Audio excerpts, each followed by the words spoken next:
রাজনীতি কার্যক্রম করতে হয়, তার সঙ্গে সঙ্গে বাংলায় তো ভোট হয় না, বাংলায় ভোট করাতে হয়। এই ভোট করাবার জন্য যতগুলো কাজ সেটা করতে হবে, তার মধ্যে রাজনৈতিক কার্যক্রম থাকে।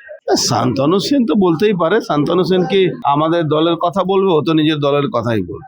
শান্তনু সেনকেও বুঝতে হবে কি বাংলায় 3টে সিটের জায়গা 77টা সিট ছিল, আবারও হবে 2026-এ। আমরা যে লড়াই পরিকল্পনা করছি, মানুষ যদি সেইভাবে আশীর্বাদ করে, নিশ্চিতভাবে ওই সূর্যের কাছে দিয়া সালাইয়ের দরকার পড়বে না। মুখ্যমন্ত্রী 21 জুলাইকে উৎসর্গ করেছেন, 21 জুলাইতে উনি পাগলু ডান্স করাবেন, সেটা ওনার ব্যাপার আছে। বাংলায় মানুষ কিন্তু গণতান্ত্রিক পরিবেশে আর নেই। 100% আমি ওনার কথার সমর্থন করছি। বাংলার হিন্দুদের ভোট দরকার আছে আমাদের এরা মুসলিমরা আমাদের ভোট দেয় না। আমি তো বলবো এদের কাছে ভোট চাওয়াও দরকার নেই।